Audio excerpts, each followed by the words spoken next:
The damage totaled about $18,000. KSL.com reports Lee Pierce Baker was booked into the Utah County Jail. Our top national story this hour from ABC News.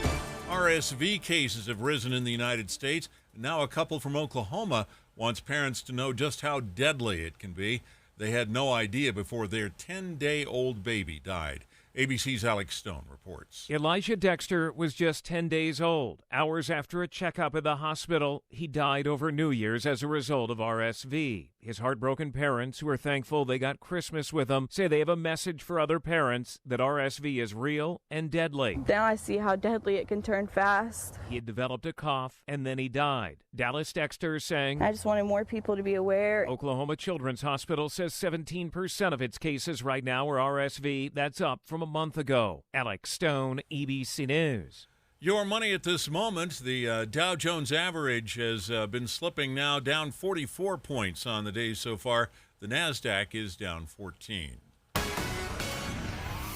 And our KSL weather, what you see out there with the snow is what you're going to get through the weekend. That's next. KSL News Time, 102. We hope you have the right app on your phone for news. You probably have dozens. But the KSL News Radio app, well, it makes our live stream super easy. Plus, our talk shows are right there as podcast for your workday. That's the app for KSL News Radio.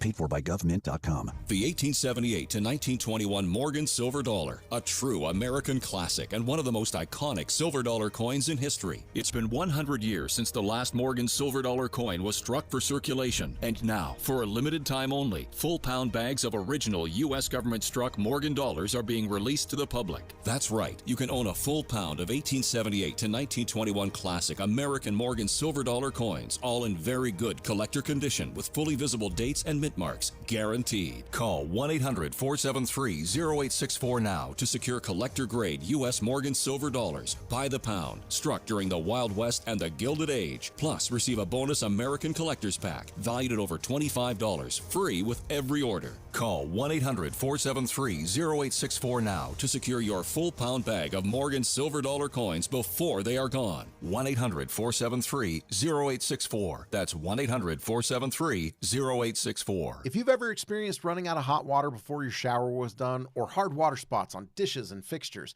I've got a deal you might be interested in. What's up, everybody? I'm Mike Wilson with Any Hour Services, and you probably already know that a tankless water heater and a water softener solve both issues. If you've ever thought about looking into getting a tankless water heater, here's the deal I was talking about. Through the end of February, we're including a free water softener with every new tankless water heater we install. The best part of this deal might be that you never have to worry about being the last one to the shower again, or that you don't have to waste the money keeping 40 to 50 gallons of water hot 24/7. To take advantage of this deal, call Any Hour Services before the end of February. The visit's free and there's no obligation to buy. If you decide to have us install a new tankless water heater, we'll throw in the water softener for free. That's right, a free water softener when you purchase a tankless water heater. Pick up the phone and call Any Hour Services right now for all the details. 801-443-7400. You can Google Any Hour Services. You can even schedule online at anyhourservices.com. No one helps more homeowners than Any Hour Services. Hi, this is Doug Wright with yet another great experiment you can try right there at home. I want you to take 4 bags of water softener salt. Lift 3 of the bags with one hand, good luck on that, and 1 bag with your other hand. Now, if you're like most people, you'll probably find that 3 bags of salt weigh about 3 times as much as 1 bag of salt. And that's an important thing to keep in mind when you're shopping for a water softener. You see, Kinetico of Utah, an authorized Kinetico dealer, their water softeners are so well designed, they use only 1 bag of salt for every 3 that other water softeners use. Now, I can't speak for you, but I'm not a fan of lower back pain, and as our little experiment has hopefully demonstrated, carrying that 1 bag of salt, it's a lot easier on your back than carrying 3. That's just one of the many reasons you should look into water softeners from Kinetico of Utah, an authorized Kinetico dealer. To learn more, call Kinetico of Utah, 801-576-8600, or go to softwaterutah.com. Traffic and weather together, brought to you by Sinclair. Save up to 20 cents with DinoPay. Here's Ricky Meese. We do have snowfall along the Wasatch Front. Most of the time, it's just making the roads a little wet. However, it's a bit heavier and starting to stick somewhat, making the roads slushy up north, and it's any of the roads, including I-15, between Roy and South Willard, and that includes some of those Ogden surface streets. The grassy areas really turning white with snow. We also have an accident reported. This is going to be in West Jordan, blocking a right lane of traffic eastbound 90th south at 4800 West. Ricky Meese in the KSL Traffic Center. KSL weather. The storm today expected to bring 1 to 2 inches of snow to the valleys of the Wasatch Front, 5 to 10 inches in the mountains. And then the storm moving in Saturday night will bring 1 to 4 inches of snow again to the valleys, up to 16 inches in the mountains. Right now, we're at 33 degrees with snow. I'm Dan Bomas from the KSL Common Spirit Health Studios. Listen online at kslnewsradio.com. We're Utah's news, traffic, and weather station. Inside Sources. Inside Sources. America's voice of reason. Boyd Matheson on Utah's home for elevated conversation. Inside Sources on KSL News Radio. We are fully into 2024. The presidential race is heating up in a significant way as we storm our way towards Iowa, coming up just a little over a week from now. And there's a lot to discuss beyond all of just the classic headlines, the classic polling numbers, the head-to-head scenarios. We want to get past all of that, and we're actually going to do that for the next hour as we dive into what's happening, including we're standing by. President Biden will deliver his first political speech of the year from a historic place. And so we're going to get beyond all of the headlines to figure out what all of this means for you. Let's begin. Think you know the news of the day? Think again with Boyd Matheson on KSL News Radio. We are going to hit it hard over the next hour, give you everything you actually need to know about all the candidates as we march our way towards Iowa and then on to New Hampshire, South Carolina, Super Tuesday, of course, which Utah will participate in a caucus format on the Republican side. And so we'll look at each of the candidates, what's happening and what's different beyond what we see and hear in the headlines and the mudslinging and the traditional stuff we see in campaigns. As I mentioned, we are standing by. The president is scheduled to speak coming up at 1:15. We're doubtful that will start on time. He is just outside of Valley Forge. He is going to make this a pretty heavy speech, I believe, as he takes on former President Trump and what he is calling the threat to democracy, especially as we roll into the third anniversary of the January 6th riots there in our nation's capital. So we'll break all of that down. We'll dip into the president's speech as well. I am very curious where the president is going to go and how he's going to do it. The campaign has made some mistakes in the past, not necessarily wrong message, but wrong tone, wrong time can also be a little difficult for President Biden.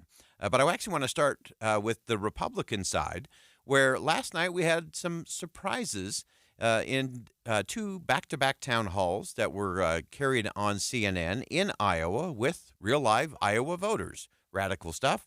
But both Nikki Haley and Governor Ron DeSantis had very good nights last night for very different reasons. But it was a nice opportunity to actually see what these candidates think and how they think. In other words, how would they approach the role of governing beyond just the 30 or 60-second soundbite you normally get in a debate format? This was a longer conversation, an opportunity for them to go, again, beyond the headlines and get to the substance.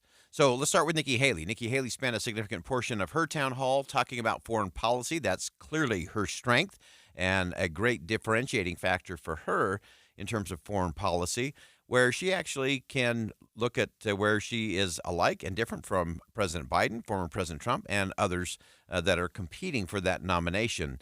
Here's how she actually framed the failings of fellow Republican Donald Trump's foreign policy. You look at how he deals with dictators. I think it's completely wrong. He praised China's President Xi on the 70th anniversary of the Communist Party. We don't do that. When Israel fell to her knees, you're going to go pick a fight with Israel's prime minister because of some issue, personal issue you had with him before, and you're going to praise Hezbollah? It's just not what we need to do. We need to do this without emotion. We need to do this with a sane sense of how we're going to take America forward. She also compared the former president's approach versus what she did as the ambassador to the United Nations for the United States and how she would change policy, especially towards China. I dealt with China every day. And what frustrates me is you see Biden and Yellen sitting there trying to tell us that China is a competitor. China never saw us as a competitor. They always saw us as an enemy. So yes, we are going to be tough on China, but do you stop talking to them? No. You actually keep your enemies close so you know what they're doing all the time. But you do let your enemies know what we expect of them. And the way we will deal with China is no more selling them any U.S. soil, and we take back the land they already purchased. We make sure that we go to all the universities and say, you either take foreign money or you take American money, but the days of taking both are over. And we tell them we're going to end all normal trade relations with them until they stop murdering Americans with fentanyl. So some pretty powerful moments there for Nikki Haley, again, laying out how the approach to China has to change and that you do have to continue to have conversations, but you also have to be very wide-eyed. She talked about this in the context of dictators in a number of instances throughout the course of the evening there in Iowa, saying that, look, dictators, thugs, and bad guys are usually pretty transparent. They usually tell you what they're going to do. And she laid out what happened in China when China said, look, we're going to take back Hong Kong. And then the world watched, and eventually it happened. And now they're saying they're going to take back Taiwan, and we should take note. Nikki Haley went on to talk about Vladimir Putin, saying he was going to take back Ukraine. And everyone kind of scoffed, and nothing really happened. And then Crimea happened, and now they're 2 years into war. And Vladimir Putin has said that Poland and the Baltics are next. Nikki Haley said we should take that very seriously. We also can look at places like Hamas. They have been very clear what they wanted to do to Israel and to the Jews, and they have done that. And so I think that was a pretty strong moment for Nikki Haley in terms of laying that out. I also want to get to a piece that she talked about in terms of Ukraine, because this is an area of the campaign where she is a little different from the other Republicans seeking the nomination. Trump, Ron, all of them has said, let's leave Ukraine. Let me tell you why Ukraine is important. First of all, you should know at the United Nations, Ukraine was one of our good friends. They voted with us on almost everything. They supported all of our initiatives, whether I asked them to or not. But here you have this pro-American, freedom-loving country that was invaded by a thug. 500,000 people have died and been wounded because of Putin. Now, I don't think we should give cash to any country, friend or foe, because you can't follow it and you can't hold it accountable. I don't think we need to put troops on the ground in Ukraine, but I think we need to give them the equipment and the ammunition to win. So I actually want to go a little further into the Ukraine conversation with Nikki Haley from last night, again, town hall in Iowa, because, again, this is a differentiation point. She talks about both what the former president and the current president have done in relation to that. But I want you to listen to how she describes working with these kind of big authoritarian kinds of leaders in these countries. I think it's pretty instructive. Why should we care about Ukraine? Anybody thinking that, that's a legitimate question for you to ask. And I am sorry that Biden and no member of Congress is explaining that to you, but I will, because you deserve it. When I was at the United Nations, I saw that terrorists, dictators, and thugs always tell you what they're going to do. They're amazingly transparent. Hamas said they were going to go into Israel. They did. China said they were going to take Hong Kong. We watched it. Russia invaded Ukraine. They told us they were going to. China says Taiwan is next. We better believe them. Russia said once they take Ukraine, Poland and the Baltics are next. Those are NATO countries, and that puts America at war. This is about preventing war. It has always been about preventing war. I think it's a very strong case laid out there by Nikki Haley. Again, whether you totally agree with the policy or not, it is the strongest description of the why of Ukraine, Israel, Taiwan that I think anyone, including President Biden and former President Trump, have laid out.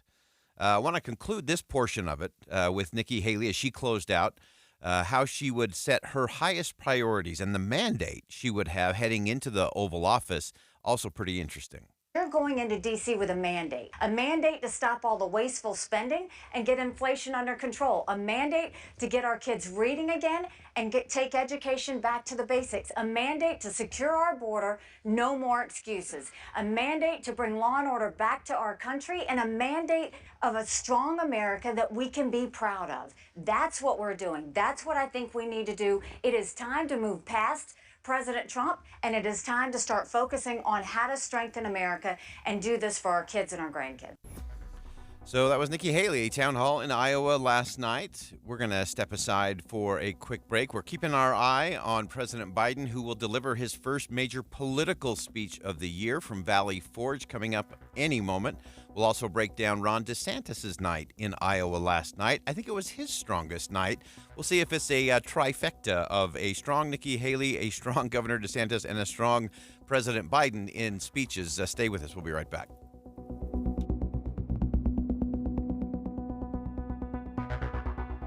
Think again on Inside Sources with Boyd Matheson.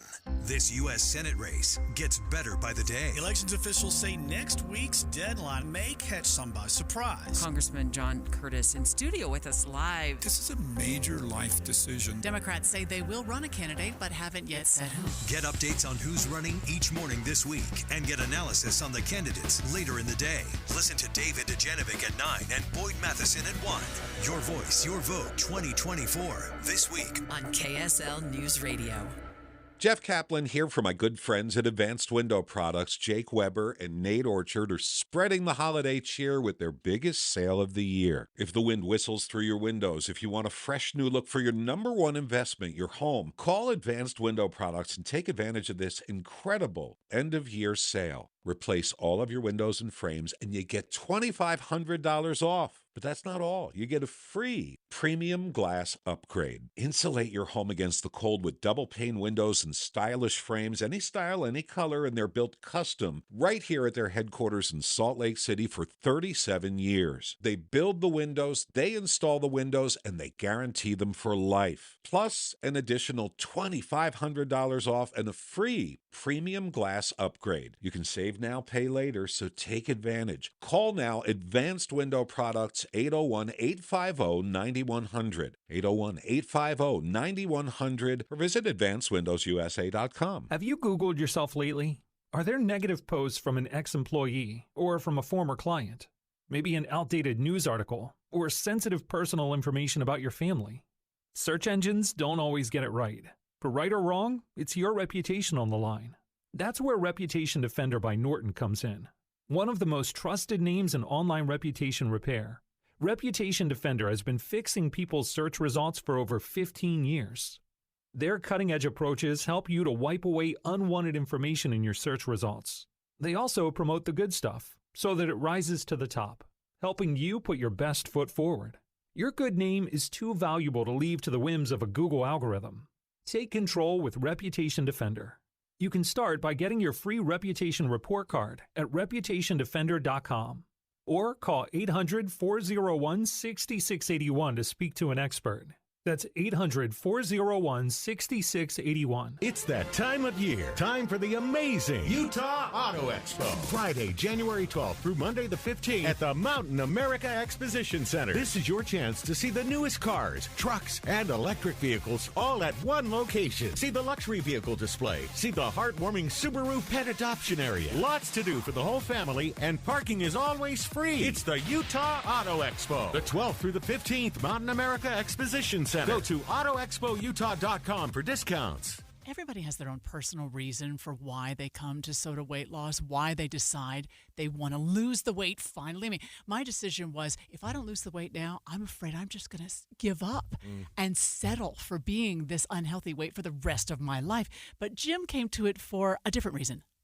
My decision was personal from the standpoint of, I have the family history of family members being obese, and I did not want that. And I figured now would be a good time that I could take control of something. Take control of something. Yeah, and let me tell you why it's also a good time to do it right now, because you could win a full year of Soda's amazing program and a $2,000 wardrobe makeover in Soda's Shape Up Showdown. Here's all you have to do. Just email shapeup@sodaweightloss.com. SotaWeightLoss.com. That's SOTA weightloss.com. You know what they say, Amanda? Soda weight loss is state of the art. With the three things you need to know this hour, I'm Dan Bonas. First, state and community leaders got out in the snow to give reporters a preview of the West Valley Corridor this morning. It opens to the public tomorrow. Second, medical devices are vulnerable to hackers, even things like insulin pumps. And third, a couple who lost their 10-day-old baby to RSV are warning other parents about vaccinations. Right now, 33 degrees with snow in Salt Lake City. Back to Inside Sources on KSL News Radio. Boyd Matheson divides rage from reason on Inside Sources. If you're just joining us, we are taking a deep dive look during this first hour of the program, looking at all things presidential as we roll into 2024, which will be a very pivotal race, I think, in terms of where the country goes next, but not for all the reasons that the politicians like to have us believe. I don't think it's a fate of the free world moment. I have far more confidence in the American people and in our communities than I do in our elected officials, and that's a good thing. We should all have hope in that and not get swept away with the doom and gloom or the infighting or the crossfire that we're going to hear from both sides of the political spectrum as we march our way towards 2024. Now, in the first segment of the program, if you missed it, we broke down Nikki Haley's town hall in Iowa last night. We're going to jump in now and talk a little bit about Ron DeSantis' night, which many across the political spectrum gave him very high marks for. Was very surprised to see Van Jones, of all people, on CNN saying, "Where's this Ron DeSantis been?" And so we want to look at why Van Jones thought it was such a good night for Ron DeSantis, because that's always an interesting thing to have somebody from the left praising someone on the right for a performance like that. So we're going to jump into that. And then I will just note we are keeping our eye on an event with President Biden. It's his first big political speech of the year as he rolls into his reelection campaign at Valley Forge. We're watching the monitors. The crowd is sitting and settled. They're doing some introductory remarks. We'll take a portion of that as we go through. But let's start with Ron DeSantis' night last night. And he was actually asked about the election prospects against former President Donald Trump, who has been leading in Iowa, New Hampshire, and South Carolina. DeSantis' message was, not over till it's over. Nobody's leading until you guys get to vote. So I actually believe in the process. I've gone to all 99 counties. I've shown up. I've answered questions. You'll see me on the debate stage next week here in Iowa. Donald Trump's not willing to show up on the debate stage. Has he come to communities and answered questions? Has he gone to all 99 counties? So voters get to make this decision. Don't let the media pick the candidate. Let voters decide. And this is a long process. I've put in a lot of time in Iowa because I think doing 99 counties is the way it's done here. People want to be able to ask you questions. They want to be able to shake your hand. So I've done it because that's what Iowans expect. So that was Ron DeSantis last night, and I think he's spot on in saying this is not over. It's not even over after Iowa, New Hampshire, and South Carolina. You got to get to 1,235 if you want to be the Republican nominee. And so there's a long way to go. And I think he's right to say trust the process. And he's gone to all 99 counties. I thought that was an important thing for him to lay out.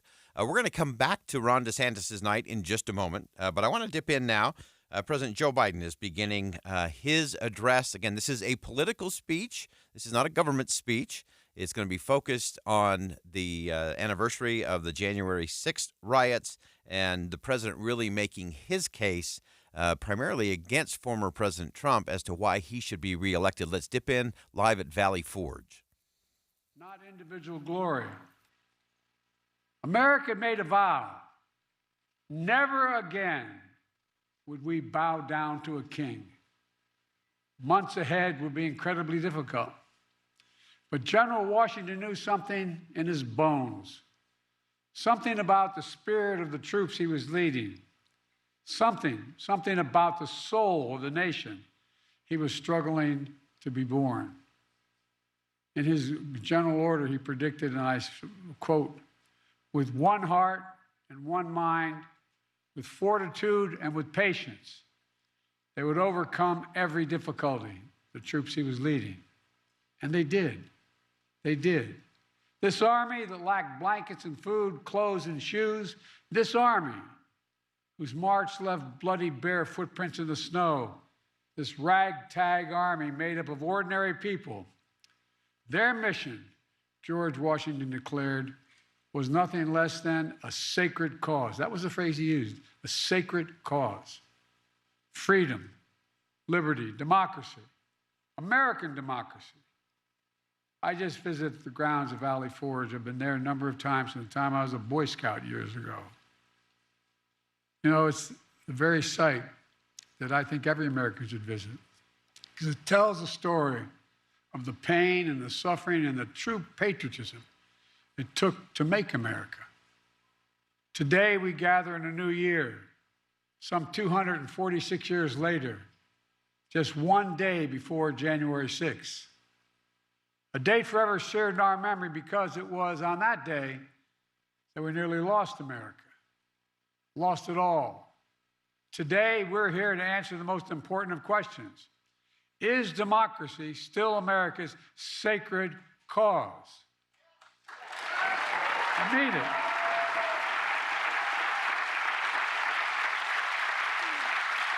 This is not rhetorical, academic, or hypothetical. Whether democracy is still America's sacred cause is the most urgent question of our time. And it's what the 2024 election is all about. The choice is clear. Donald Trump's campaign is about him, not America, not you. Donald Trump's campaign is obsessed with the past, not the future. He's willing to sacrifice our democracy, put himself in power. Our campaign is different. For me and Kamala, our campaign is about America. It's about you. It's about every age and background that occupy this country. It's about the future we're going to continue to build together. And our campaign is about preserving and strengthening our American democracy. 3 years ago tomorrow, we saw with our own eyes the violent mob storm the United States Capitol. It was almost in disbelief as you first turned on the television. For the first time in our history, insurrectionists had come to stop the peaceful transfer of power in America. First time. Smashing windows, shattering doors, attacking the police. Outside, gallows were erected as the MAGA crowd chanted, "Hang Mike Pence." Inside, they hunted for Speaker Pelosi. The House was chanting as they marched through and smashed windows, "Where's Nancy?" Over 140 police officers were injured. Jill and I attended the funeral of police officers who died as a result of the events of that day. Because of Donald Trump's lies, they died because these lies brought a mob to Washington. He promised it would be wild, and it was. He told the crowd to fight like hell, and all hell was unleashed. He promised he would right them, everything they did. He would be side by side with them. Then, as usual, he left the dirty work to others. He retreated to the White House. As America was attacked from within, Donald Trump watched on TV in a private small dining room off the Oval Office. The entire nation watched. We've been listening to President Joe Biden, first political speech of his re-election campaign here in 2024. I thought he actually started out very strong, talking about Valley Forge and talking about the ultimate question. Is democracy still the sacred cause of the American people? We're going to go ahead and step aside for some bottom-of-the-hour news. We're going to continue to monitor the president. He's moved more into a description of the January 6th events right now, so a little bit of a rehash. We're going to see where he goes. We'll bring it to you here on KSL News Radio on Inside Sources right after the break. Stick around.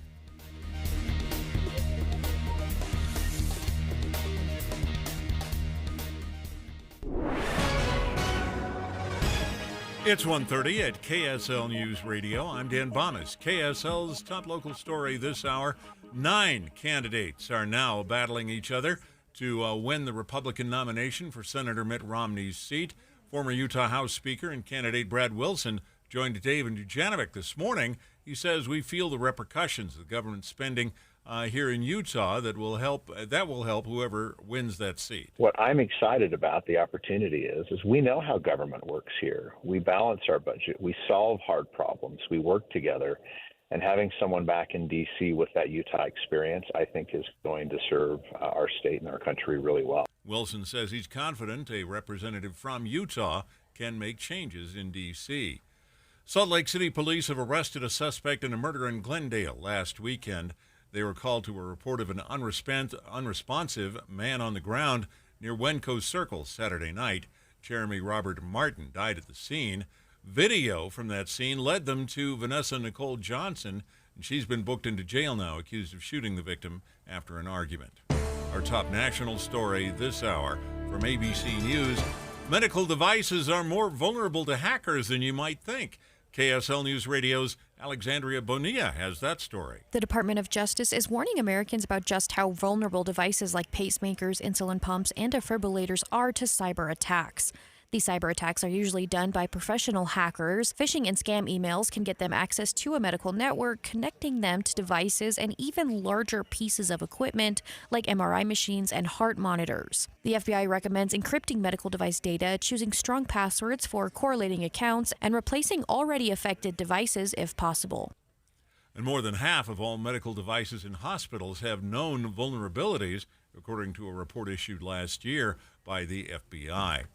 Your money at this moment, the Dow Jones average down on the day 43 points right now, and the NASDAQ has dropped into negative territory, down 27 points right now. And our KSL weather, well, the snow continues. That's next. KSL News Time, 1:32. It's a priority for us at this station to bring you all sides of a story and to talk about the news fairly, completely. Get all the facts and be really aware. Utah's Morning News with us, Tim and Amanda. Weekday mornings 5 to 9 on KSL News Radio.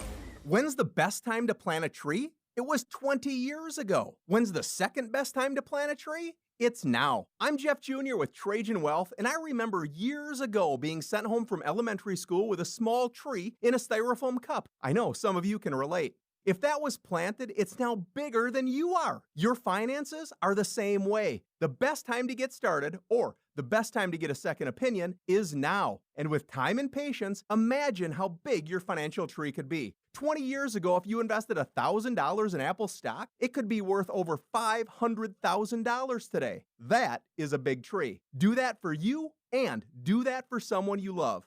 Call Trajan Wealth today and help us help you plant that financial tree. Call 801-899-7600. That's 801-899-7600. Or visit TrajanWealth.com. Advisory services offered through Trajan Wealth, LLC, an SEC-registered investment advisor. They say it takes 10,000 hours to become an expert.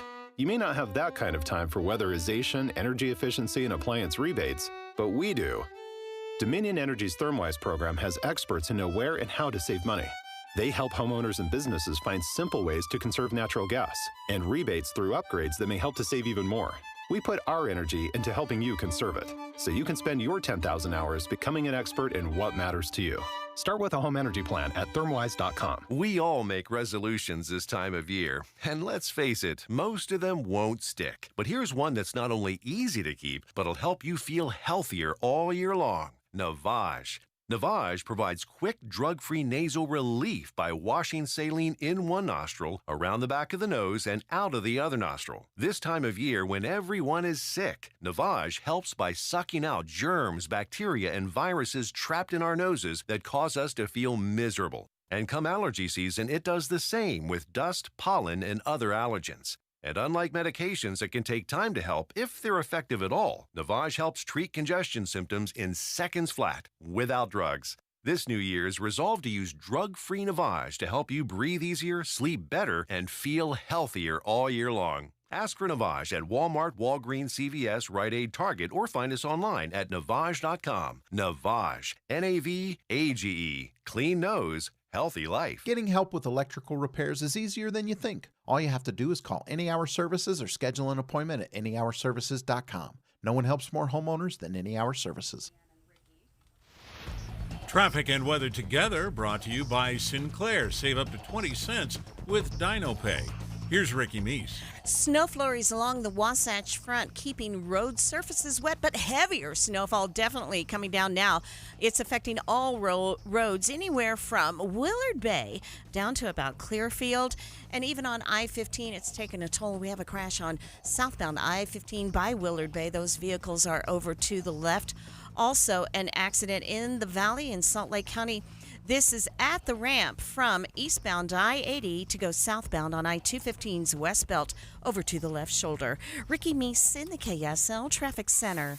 KSL weather. The storm today expected to bring 1 to 2 inches of snow to the valleys of the Wasatch Front, 5 to 10 inches in our mountains.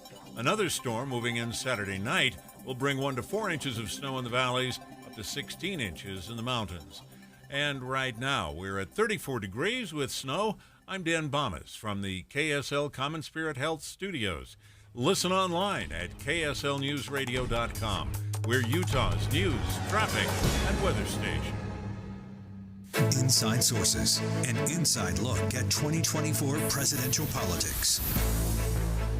Welcome back to Inside Sources. This is the time every week where we do our Inside Sources, inside look at presidential politics. And we started the hour, actually, with talking about Nikki Haley's town hall last night. A little bit of Ron DeSantis also had a town hall in Iowa last night. And then we've been listening to President Joe Biden deliver his first big political speech of the year. And we heard just a little bit of that in the last segment. And I have to tell you, when he started, I had some hope that this was going to be a positive, forward-moving speech, which is what I was hoping President Biden would do for the good of the country. For the last 8.5 minutes, he has gone through kind of a blow-by-blow rehash of the events of January the 6th. Now, I think it's fine to reference January the 6th. I think we all know what happened and the atrocities that took place there, and that none of that is acceptable. The president seems to be mired in that just a little bit. He's not moving anything forward. And so this has become very much a speech against former President Trump. This is not a speech to unite the nation. This is not a speech that is moving with a forward vision. But we're going to continue to monitor it. It's a historic setting. I think the challenge to this particular speech is the president actually sounds very familiar to another speech that he delivered at a historic spot in Philadelphia. You may remember in 2022, the president marked out he was going to deliver a landmark address at Freedom Hall in Philadelphia. And you may remember the images of that. It was really kind of eerie. The president at a podium, very dark. The whole Liberty Building was lit up in red. You had military people all around. And it was a very dark, very harsh, very backward-facing kind of speech. It was a huge miss. And the reason it was such a miss, regardless of how you feel about the president and his policies, it was just a bad speech. And I always say that an angry Joe Biden is not the best Joe Biden. A happy, forward-focused Joe Biden is Joe Biden at his best. It's where he can tap into the empathy and a connection to the people of the country.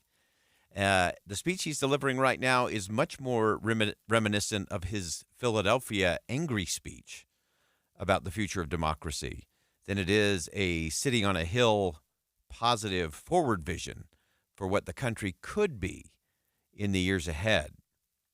So we're going to continue to monitor that. Can we actually find, Peter, can we find the sound from Philadelphia? I want to go to that for just a moment, if we can, because I think there's some things that are instructive from a communication strategy standpoint that I think really matters. It's really important.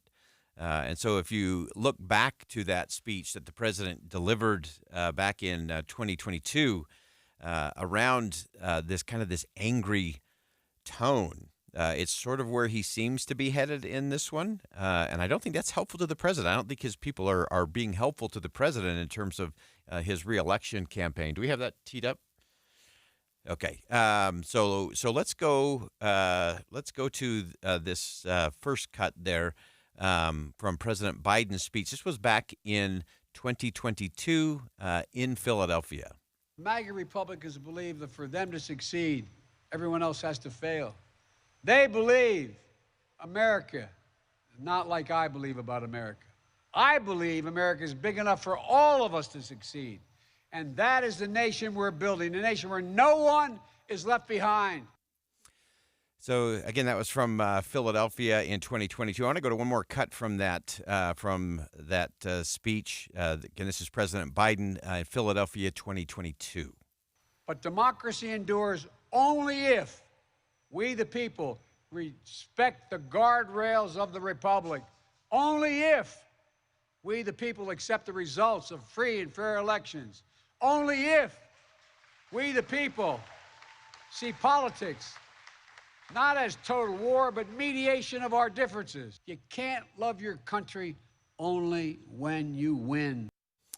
All right, so again, going back to 2022, now we're back to today. And as the president continues to speak in Pennsylvania, again, just outside of Valley Forge, it is very presidential in its look. You've got flags everywhere, presidential seals everywhere. The question for me on this one is, who's the real audience for this one? Is President Biden just trying to address the base of the Democratic Party, trying to show them that he's got the fight and the vigor and that he's ready for a full-on 2024 campaign? This is definitely not a speech that is going to unite the nation or get moderates, even moderate Democrats or moderate Republicans or independents. He hasn't gotten to any of that just yet. And so to me, that's interesting from a strategy standpoint. I want to know who was in the room advising the president in terms of where they are. He is almost 20 plus minutes into this speech. And let's dip back in and see what he started out very strong, talking about history and the cause of freedom. And then for the last 20 minutes, it has been a very heavy focus on former President Trump. Let's see where the president is. Have your vote counted. And the freedom of choice, the freedom to have a fair shot, the freedom from fear. And we'll debate and disagree. Without democracy, no progress is possible. Think about it. The alternative to democracy is dictatorship. The rule of one, not the rule of we, the people. That's what the soldiers of Valley Forge understood. And so was me. We have to understand it as well. We've been blessed so long with a strong, stable democracy. It's easy to forget why so many before us risked their lives and strengthened democracy. What our lives would be without it. Democracy means having the freedom to speak your mind, to be who you are, to be who you want to be. Democracy is about being able to bring about peaceful change. Democracy is how we've opened the doors of opportunity wider and wider with each successive generation, notwithstanding our mistakes. But if democracy falls, we'll lose that freedom. We'll lose the power of we, the people, to shape our destiny. If you doubt me, look around the world. Travel with me as I meet with other heads of state throughout the world. Look at the authoritarian leaders and dictators Trump says he admires. He out loud says he admires. I won't go through them all. It'll take too long. Look, remember how he refers to what he calls love letter exchanges between he and the dictator of North Korea? Those women and men out there in the audience who ever fought for the American military, would you ever believe you'd hear a president say something like that? His admiration for Putin. I could go on. And look at what these autocrats are doing to limit freedom in their countries. They're limiting freedom of speech, freedom of press, freedom to assemble, women's rights, LGBTQ rights. People are going to jail, so much more. It's true, the push and pull of American history is not a fairy tale. Every stride forward in America is met with ferocious backlash many times from those who fear progress and those who exploit that fear for their own personal gain. From those who traffic in lies, told for power and profit. For those who are driven by grievance and grift, consumed by conspiracy and victimhood, from those who seek to bury history and ban books. Do you ever think you'd be in a political event talking about book banning for presidential in the presidential election? The choice and contest between those forces, those competing forces, between solidarity and division is perennial. But this time it's so different. You can't have a contest. You can't have a contest if you see politics as an all-out war instead of a peaceful way to resolve our differences.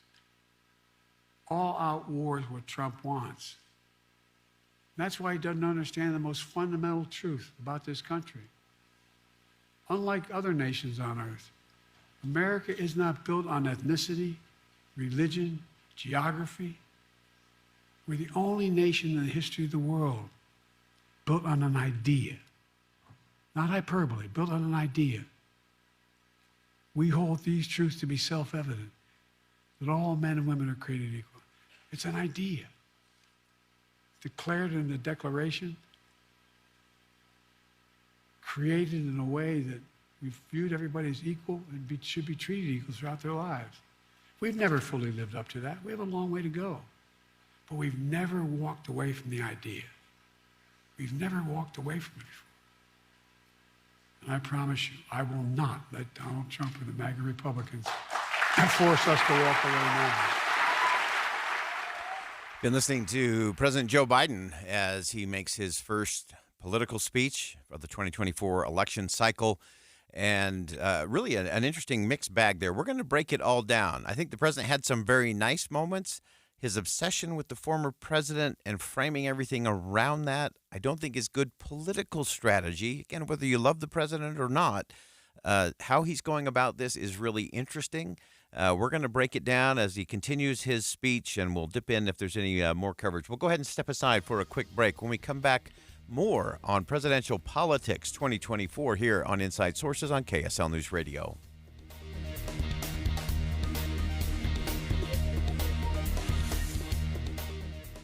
We're just days away. State lawmakers are already hard at work on a number of bills, making decisions that affect you.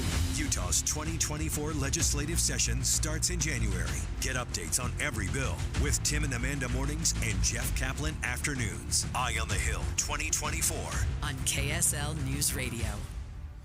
You've heard me say this before. When it comes to your SOTA weight loss journey, there's no time to lose. There's only time to win. Why do I say that?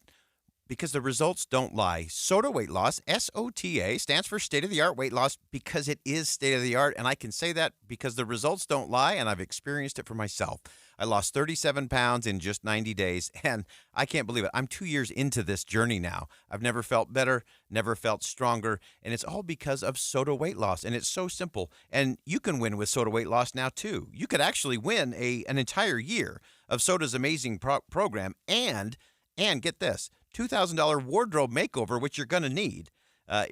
This is SOTA's Shape Up Showdown. You can just email shapeup@sotaweightloss.com for your opportunity to be part of that kind of winning. The best thing to me about all of this is if you're really serious about getting your health back and owning it for yourself, you have your own coach, your own nutritionist and consultant to help you every step of the way. That made the difference for me and thousands others across the country. Begin your journey today. Check it out at sotaweightloss.com. That's SOTA weightloss.com.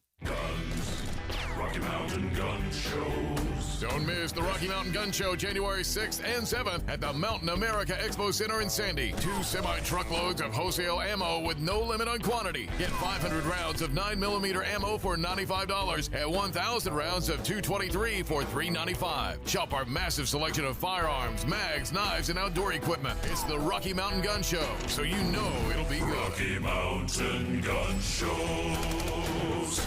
I decided to go to Mountain Heights Academy because online school makes me concentrate more on schoolwork, and we can work at our own pace. Each week has a schedule, but we can decide if we want to work ahead. We could have a 3-day weekend if we decide to turn everything in on Thursday. I really like Mountain Heights Academy because it's so flexible and it just works for me. Mountain Heights Academy is an online public school for grades 7 through 12. Visit our website to learn how it can work for you. Here's to everyone who was made to shine from Shane Company.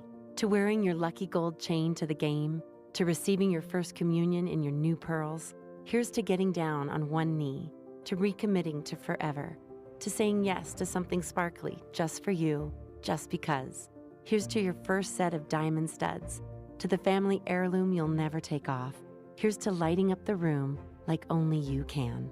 Shane Company, fine jewelry since 1929. Guys, want to lose weight, improve your performance, and increase your drive? Revive Men's Health can help you make it happen with our new cutting-edge weight loss medications like your favorite athletes and celebrities use. They're affordable and available now. And since your testosterone level has a direct impact on your weight and fitness, get a free T-check and free exam. Book your appointment today at Revive Salt Lake. We know we can help you. Call 801-263-7777. That's 801-263-7777. Or visit ReviveMen'sHealth.com. If there's a problem during your siding, gutter, or window installation project, most contractors will try to hide it, ignore it, or blame someone else. It's called passing the buck or turning a blind eye, or my favorite, finger pointing.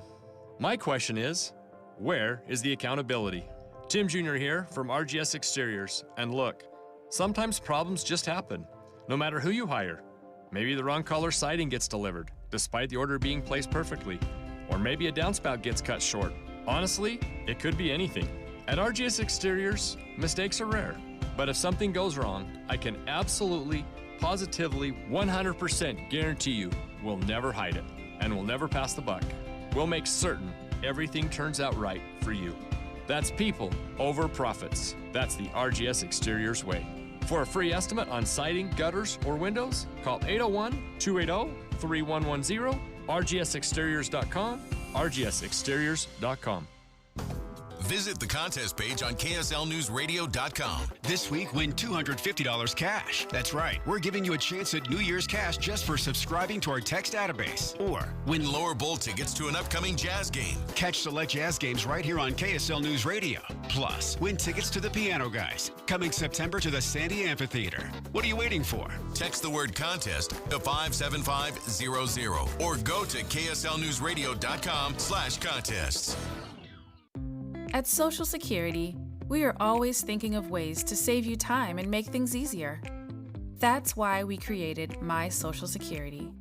Opening a My Social Security account gives you secure access to your personal record and interactive tools tailored for you.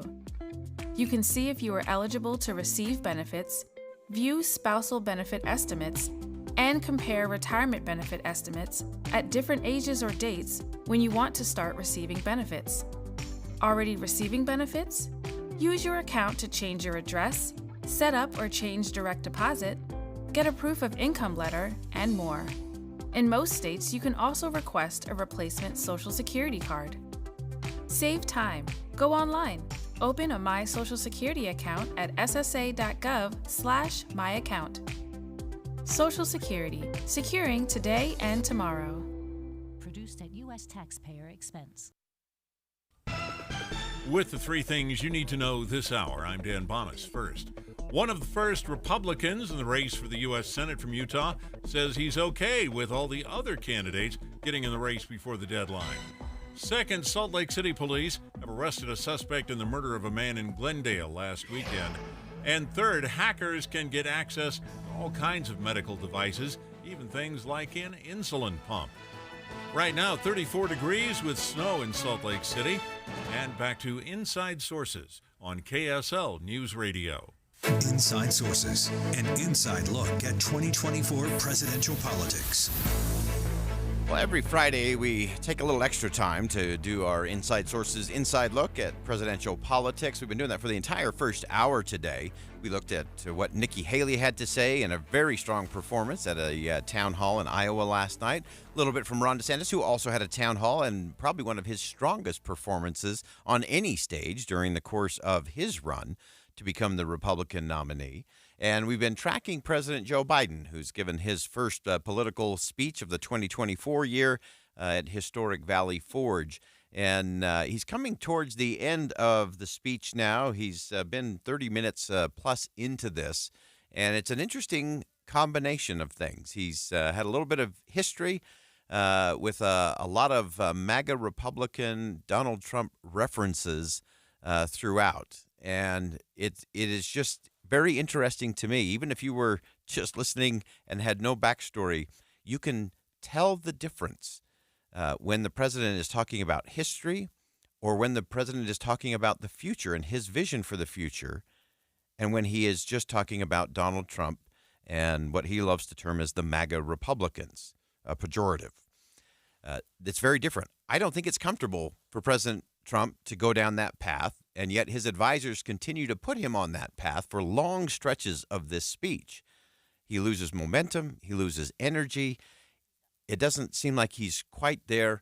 And as he wraps up his speech there, again, I think it's going to be interesting to see the breakdown of this. A good chunk of this was focused directly on former President Trump, MAGA Republicans, quote unquote, and very little in terms of vision and why he should have another 4 years in office. So I think it's an interesting dynamic in terms of the approach to the speech. Joe Biden is not negative by nature. He's at his best when he's a happy person, when he's a compassionate person. And those moments of the speech that were most compelling to me were when he was drawing a lesson from history, from Valley Forge or George Washington resigning his commission as commander of the forces, ultimate height of power, and gave the power back to the people.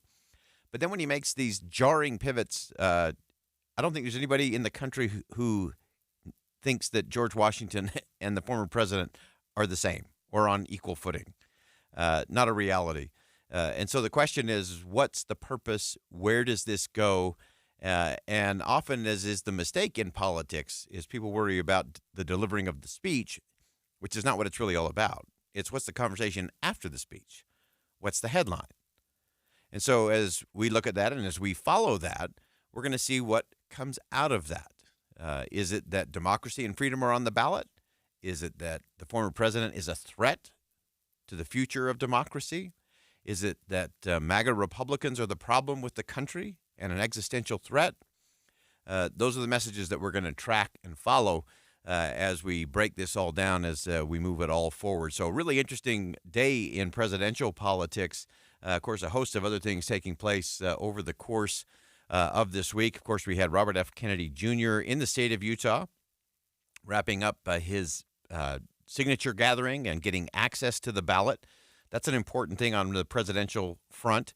We'll come back to that next week because I want to continue to talk about why it is so expensive, tens of millions of dollars, and an incredible legal effort to get on the ballot access.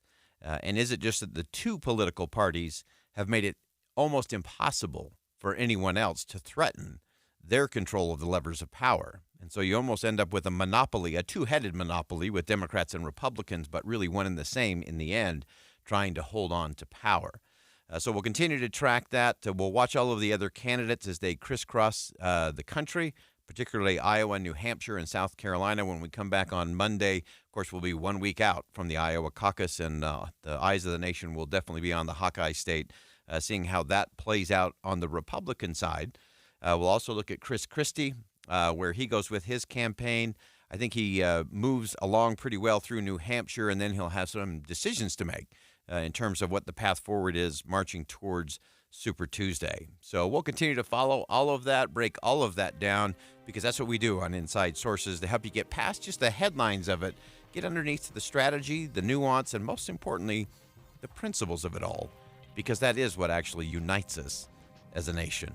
All right, we'll step aside for top of the hour news. When we come back, more Inside Sources here on KSL News Radio. Stick around. We'll be right back.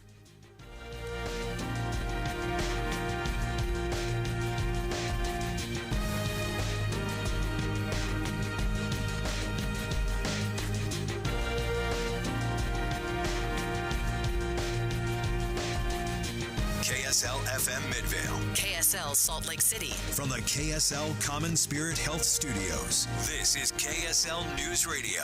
Utah's news, traffic, and weather station.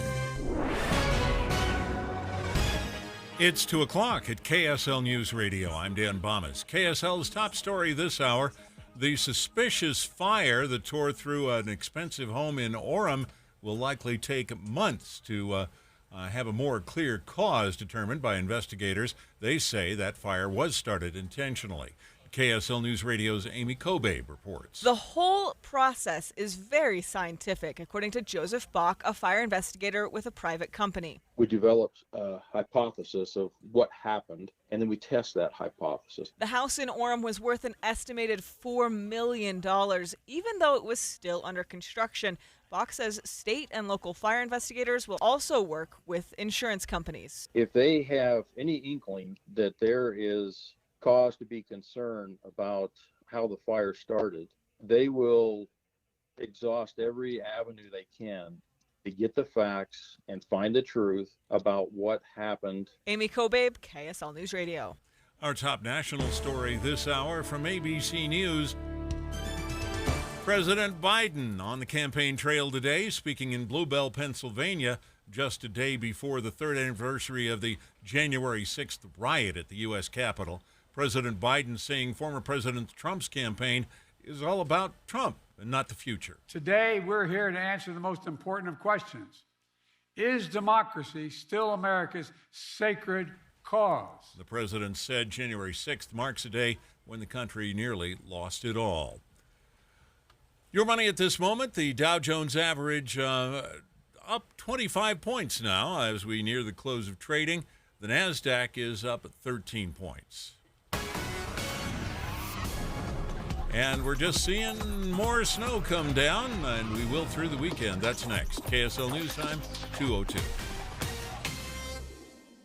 Here's a way to get breaking news updates anywhere you go. At the store or in a work meeting, you can get breaking news on your phone. You can quickly read it, swipe, or click for more. It's super discreet, super fast. That's the app for KSL News Radio. It seems like everywhere you look right now, someone is sick. This year, prepare your family for airborne invaders like bacteria, pollen, and yes, germs with Navage Nasal Care. Navage flushes ultra-pure, refreshing saline in one nostril, around the back of the nose, and out of the other nostril. Navage sucks out viruses, dust, and other airborne particles, all the stuff that gets trapped in your nose making you miserable. Don't get caught empty-handed this winter. Get Navage, the drug-free solution that helps you breathe easier, sleep better, and feel healthier. Even better, Navage is HSA FSA eligible, so Navage is a great way to spend those funds before they expire. Don't wait a minute longer. Buy Navage today and you'll breathe easier knowing you're putting your funds to good use. Navage is available online at Navage.com or Walmart, Walgreens, CVS, and Rite Aid. Navage, N-A-V-A-G-E. Clean nose, healthy life. Jeff Kaplan. I'm originally from New Jersey. It's a little different than Utah. Oh, okay. It's a lot different than Utah. You understand what I'm saying here? I first came here on a date. I had an employee who lived in Utah, and I said, that girl, I think I'm going to meet her, and it's tax deductible. I never left.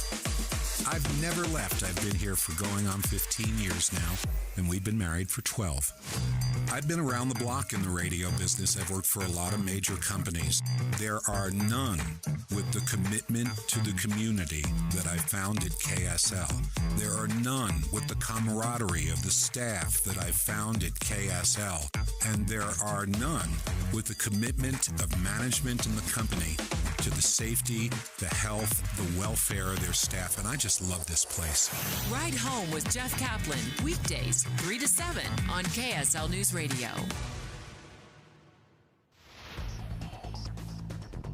Traffic and weather together brought to you by Sinclair. Save up to 20 cents with Dino Pay. Here's Ricky Meese. Heavier snowfall hitting the northern area of Utah in Box Elder, Weber, and parts of Davis counties. And some of those roads are getting slick and slushy. Right now we have a crash northbound Harrison Boulevard at 22nd Street. It's in the intersection, blocking multiple directions of travel. We also have big delays in Utah County. It's due to a lane closure on northbound I-15 at Spring Lake. You're going to see stop-and-go delays as you go from Santaquin up to Payson. Also an accident westbound I-215 South Belt, about 2700 East, now moved to the shoulder. Ricky Meese in the KSL Traffic Center. KSL weather, storm today, 1 to 2 inches of snow. 5 to 10 inches in the mountains. Then Saturday night, 4 inches of snow in the valleys, up to 16 inches in the mountains. And right now, we're at 34 degrees with a snow shower. I'm Dan Bomas from the KSL Common Spirit Health Studios. Listen online at kslnewsradio.com. We're Utah's news, traffic, and weather station.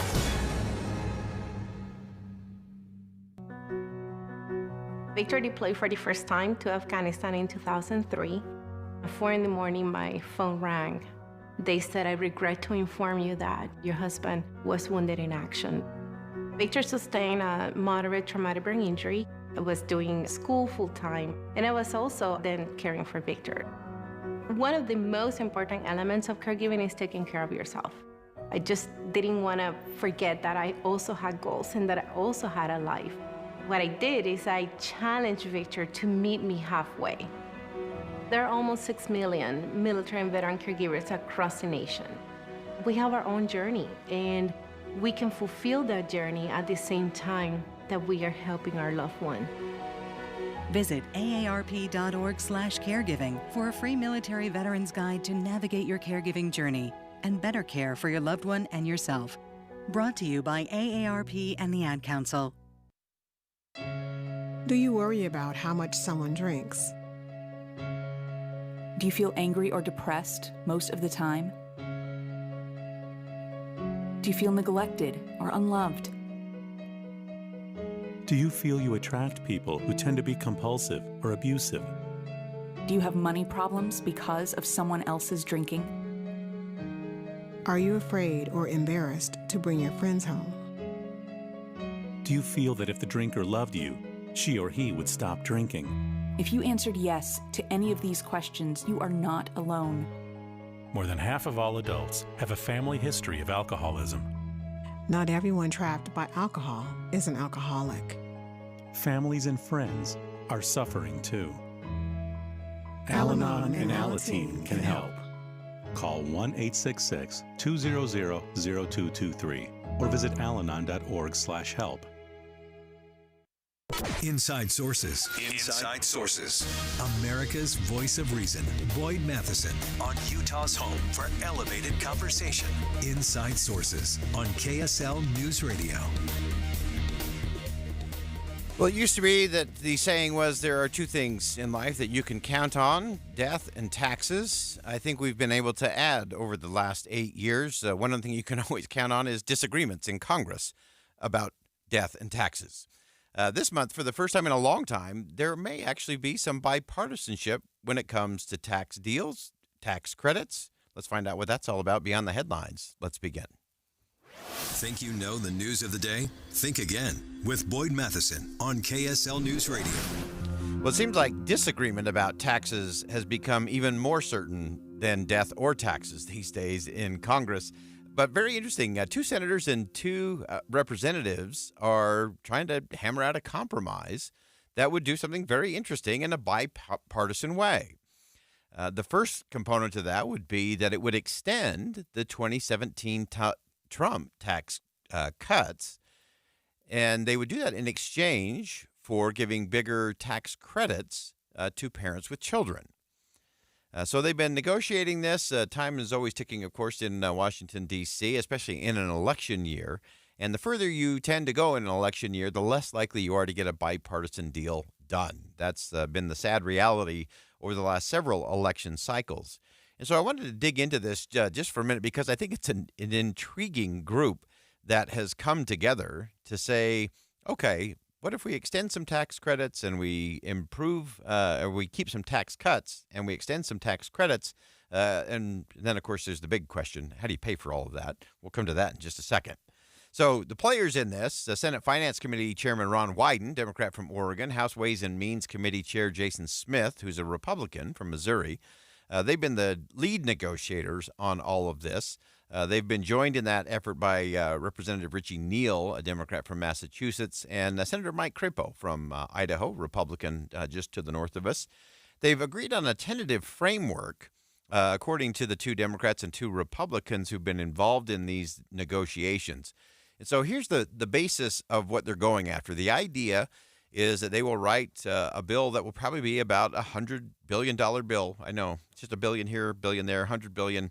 Half of the cost would come from restoring 3 of the tax breaks that Republicans fought very hard for in 2017 and have touted as one of their main successes between 2017 and 2023 that expired. And so they're looking to restore 3 of those tax breaks.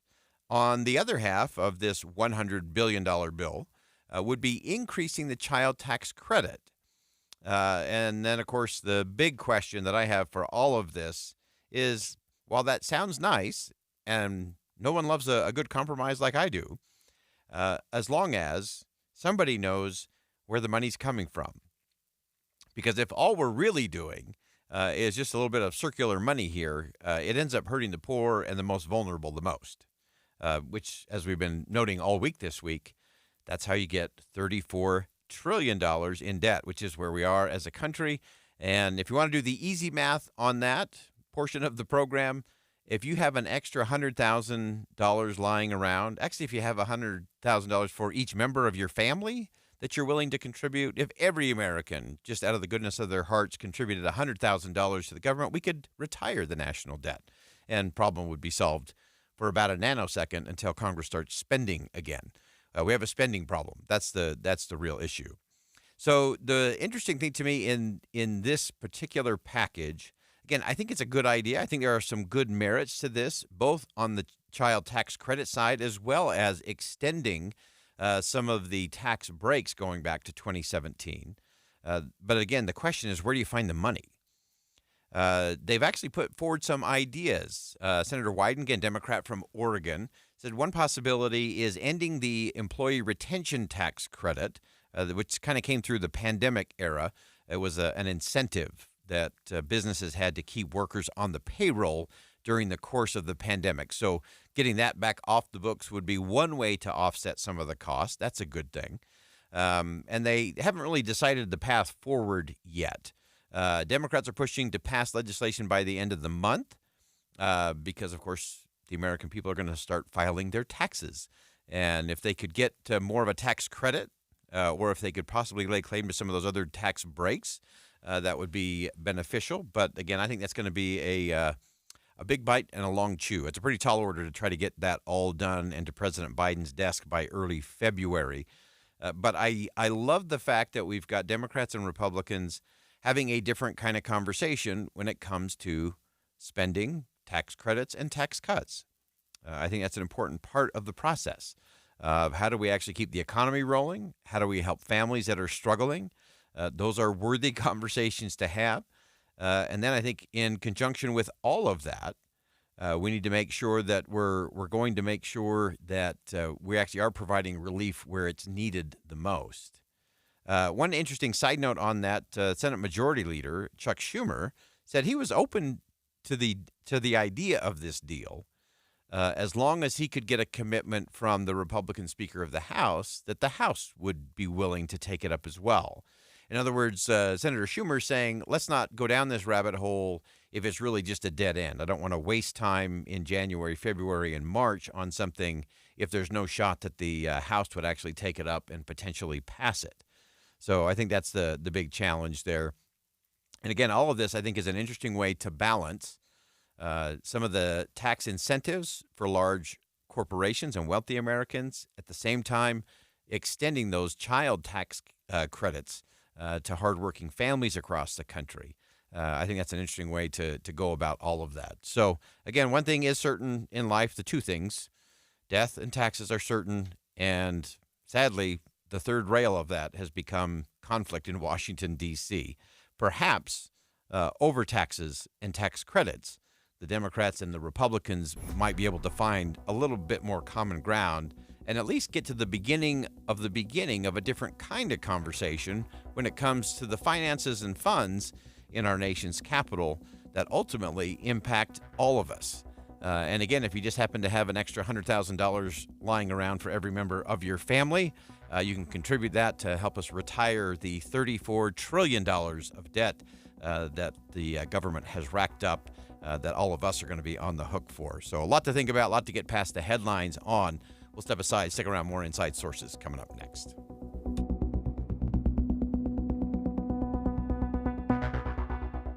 Think again on Inside Sources with Boyd Matheson. This U.S. Senate race gets better by the day. Elections officials say next week's deadline may catch some by surprise. Congressman John Curtis in studio with us live. This is a major life decision. Democrats say they will run a candidate but haven't yet said who. Get updates on who's running each morning this week and get analysis on the candidates later in the day. Listen to David Dujanovic at 9 and Boyd Matheson at 1. Your voice, your vote 2024.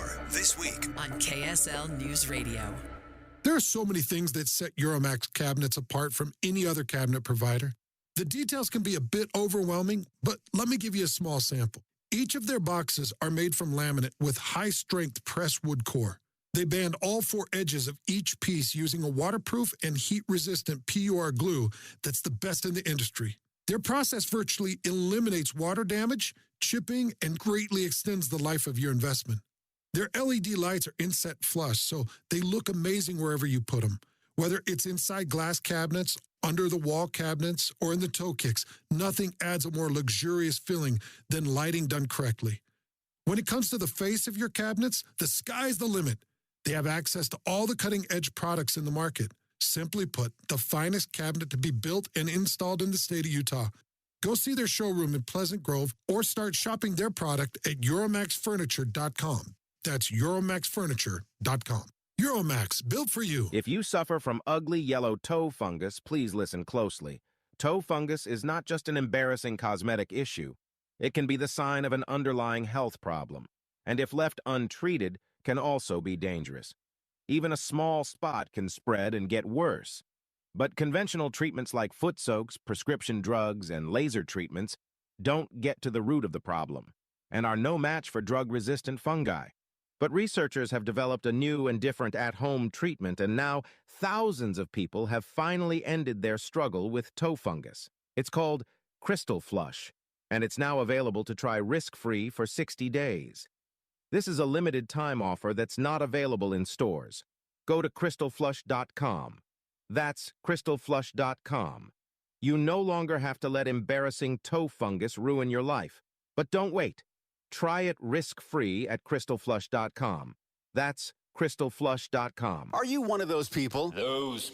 You know, self-driven, confident, love sales and understanding marketing. Would you like to work with a variety of businesses, large and small, helping them succeed? Do you want to actually make the kind of money you know you should make? Are you looking for a career with an opportunity to grow? Well, we're looking for those people. Bonneville Salt Lake Media Group is looking for account executives from a variety of backgrounds and experience levels to connect with high-potential business opportunities for digital marketing. KSL Podcasts, KSL News Radio, 103.5 The Arrow, FM 100.3, and 97.5 The KSL Sports Zone. It's advertising sales that will change your world. Not to mention the world-class list of benefits we're famous for.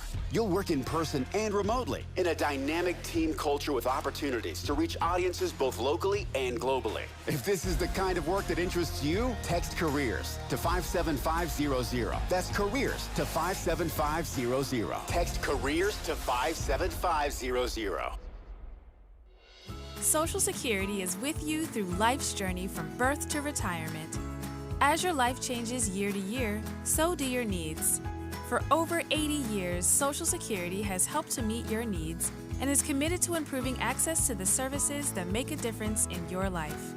Today, you can verify your earnings, estimate your future benefits, apply for retirement, manage your benefits, and even change your address, all from the comfort of your home. Social Security's online services help put you in control with secure access to your information anytime, anywhere, allowing you to spend more time with family, friends, or simply just enjoying the day. Social Security, securing today and tomorrow. See what you can do online at socialsecurity.gov. Produced at U.S. taxpayer expense. Mom and Dad used to argue about everything, especially about Dad's drinking.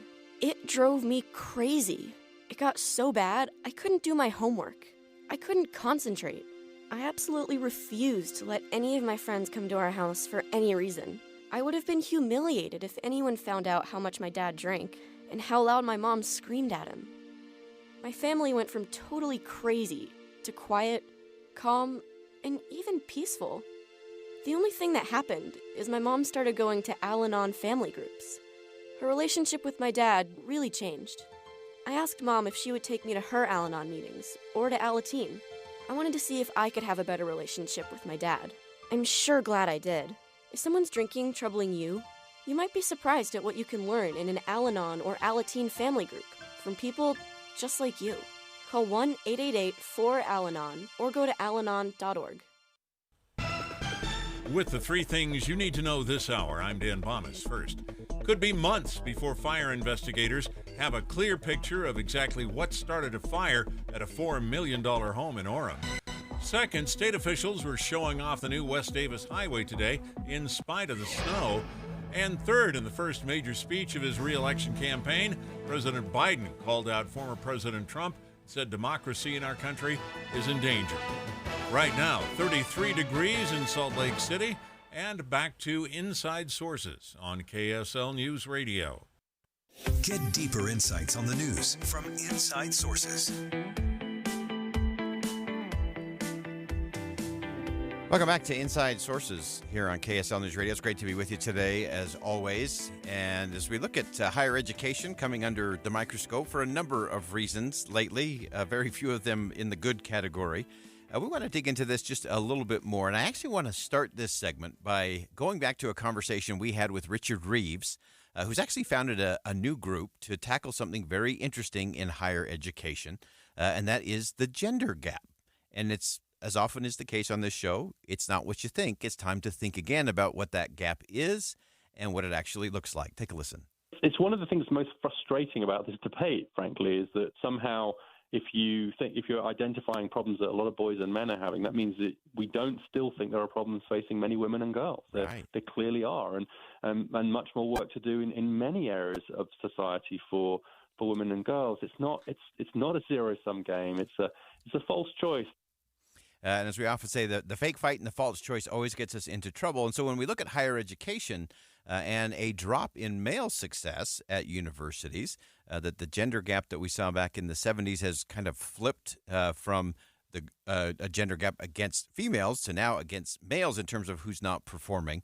And we want to get into the middle of all of this, and really thrilled to have back on the program with us Beth Akers, Senior Fellow at the American Enterprise Institute, researches higher education, student loans, workforce development.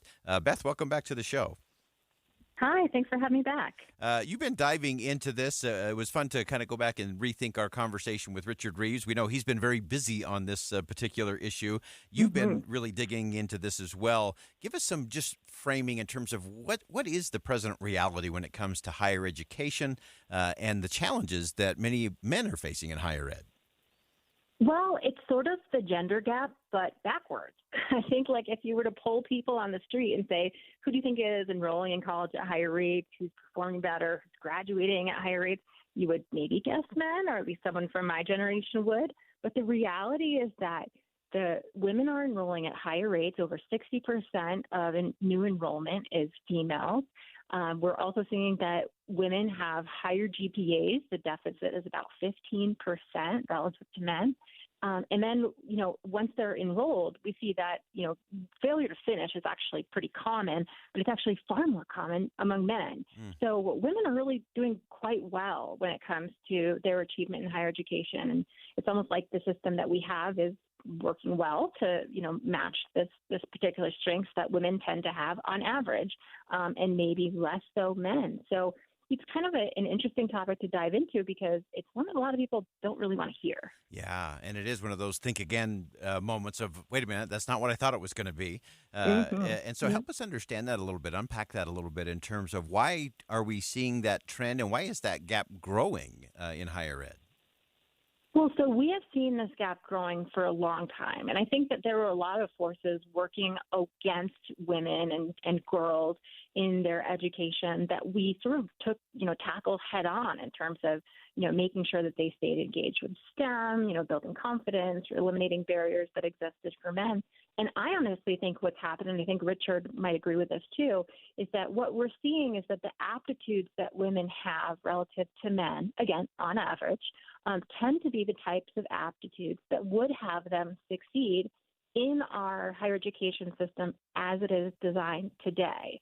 So to make that a little bit clearer, think of things like, all the research shows like that boys learn better through physicality, and girls are better at sitting down and learning, through like quiet study.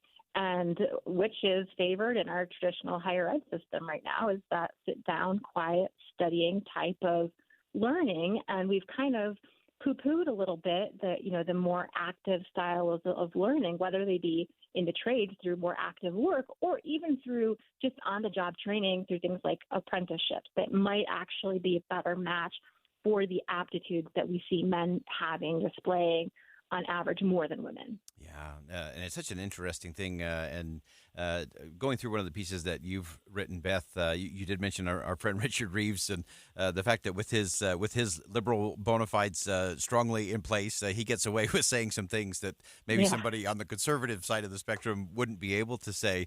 But what are some of those conversations that we ought to be having regardless of the political spectrum of it all, and what is the best thing for young men and young women in higher education? Well, I think, the first thing, of course, is having to admit that men and women are different.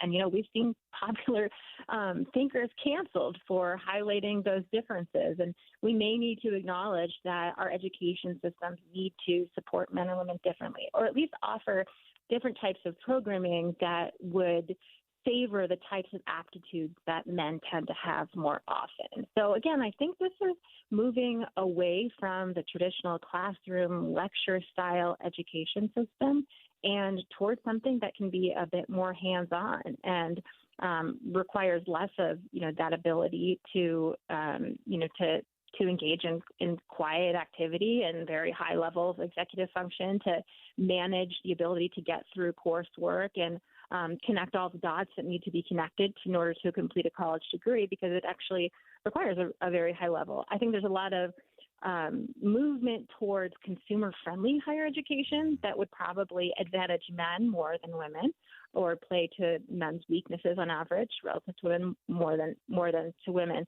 So I think places like Western Governors University, which is based here in Salt Lake City, runs a national online education program, has those sorts of advances. They make it easy for people to enroll. They can do it at their own time. Just the sorts of things that we're used to in terms of customer service and things being relatively easy for us, I think would go a long way. And higher education is just so stuck in doing things the way that they've always done things. And I think what we're seeing is that has an advantage for women.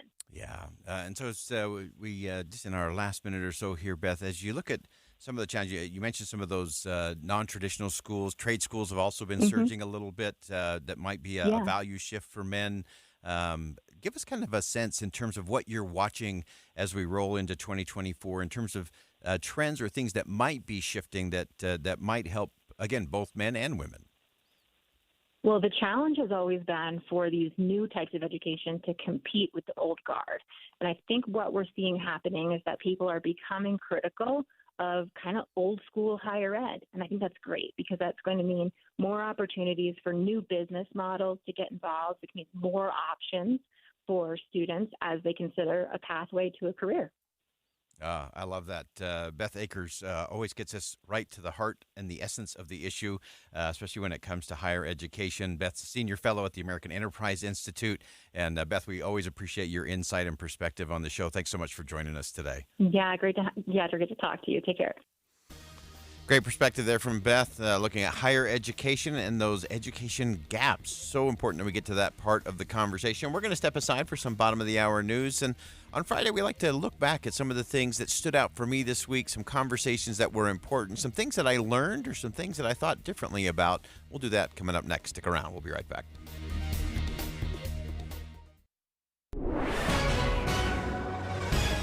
It's 2:30 at KSL News Radio. I'm Dan Bomis. KSL's top story this hour is developing news. American Fork police have identified the elderly couple found deceased in their home earlier this week. They were Sally and Dwayne Frankham. Both were 84 years old. A police news release says the deaths are suspicious, but there's no conclusive cause of death. Since the bodies were decomposed, the medical examiner will have to determine that. And they say there's no reason to suspect foul play by anyone outside the home. The West Davis Highway is officially ready for people to start driving on it tomorrow. UDOT Region 1 Director Rob White says they expect the new highway running from I-15 in Centerville to SR 193 in West Point will reduce congestion west of I-15 by more than 30%. It's going to save a lot of folks, depending on where they're getting on, roughly 15 to 20 minutes coming south on the morning commute, and something similar on the evening commute. UDOT began construction on the West Davis corridor in May of 2021, managed to finish the project 6 months early. It opens to traffic tomorrow morning at 11:30. Our top national story this hour from ABC News. President Biden on the campaign trail today is speaking in Blue Bell, Pennsylvania. He was referring to January 6th. Tomorrow's the 3-year anniversary of the attack on the Capitol building. President Biden saying former President Trump's campaign is all about Trump. Donald Trump's campaign is about him, not America, not you. Donald Trump's campaign is obsessed with the past, not the future. He's willing to sacrifice our democracy. The president says we're marking January 6th because of what the country almost lost that day. Your money at this moment, the Dow Jones average at the close of trading was up 25 points today. The NASDAQ up 13. The S&P 500 up 8.5 points. And our KSL weather, look for that snow to keep on snowing. That's next. KSL News Time, 2:31. News doesn't just mean information or dates. It's the story of our local history being told in real time. Be a part of the story. This is Tim Hughes and Amanda Dixon. We hope to be a part of your story. We have you covered on KSL News Radio. Hi, this is Doug Wright. Over the years, I've talked a lot about hard water. Takes years off the life of water heaters and other appliances in your home. Leaves scum on the shower walls, and you almost need a jackhammer to remove that. I've talked about how Connecticut of Utah, an authorized Connecticut dealer, their water softeners are maintenance-free. You just don't need adjustment, and they do the job with 2/3 less salt than other softeners. But today, I want to talk about the exhilarating feeling of stepping into a hot bath or shower and feeling that pure, soft water cascade over your skin. It feels like every pore in your body wants to stand up and start singing. And afterward, there are no itchy hard water deposits sticking all over you. You really should look into a soft water system from Connecticut of Utah, an authorized Connecticut dealer. You can learn more about Connecticut by giving them a call at 801-576-8600 or log on to Softwater Utah. Connecticut of Utah, an authorized Connecticut dealer. Then sit back and enjoy your shower even more. Derek Overstreet, founder of the New Millennium Group. We're a financial planning firm. Listen, we're fiduciaries. We have advisors standing by right now to take your call. That's 888-999-6370. 888-999-6370. The reason you're going to want to call is we're going to help you retire 3 to 5 years before you thought possible. Now, imagine how that would be if you could actually retire 3 to 5 years sooner than your plan was. The way we do this is by putting together a step-by-step plan, taking into consideration any rental properties that you have, any pension income that you have, your Social Security. Listen, we put that all together for you in writing. It will allow us to build your income based on inflation. You know, inflation has been rapidly rising. You and I both need a plan that whatever we start out our income at, in 5 or 10 years, we're going to need 40% more income. So if you're one of those people listening and you'd like a plan in writing, give us a call at 888-999-6370. That's 888-999-6370, or go to utahsfinancialplanner.com. Some days I cover up because of my moderate to severe plaque psoriasis. Now I'm hitting the road with clearer skin thanks to Skyrizi, Risankizumab Riza, a prescription-only 150 milligram injection for adults who are candidates for systemic or phototherapy. With Skyrizi, 3 out of 4 people achieved 90% clearer skin at 4 months. And Skyrizi is just 4 doses a year after 2 starter doses. Don't use if allergic to Skyrizi. Serious allergic reactions and an increased risk of infections or a lower ability to fight them may occur. Before treatment, your doctor should check for infection and tuberculosis. Tell your doctor if you have an infection or symptoms such as fever, sweats, chills, muscle aches, or cough, or if you plan to or recently received a vaccine. Thanks to Skyrizi, there's nothing on my skin, and that means everything. Ask your doctor today about Skyrizi, the #1 dermatologist-prescribed biologic in psoriasis, and visit skyrizi.com or call 1-866-SKY-RIZZI to learn more. Getting help with plumbing repairs is easier than you think. All you have to do is call Any Hour Services or schedule an appointment at anyhourservices.com. No one helps more homeowners than Any Hour Services.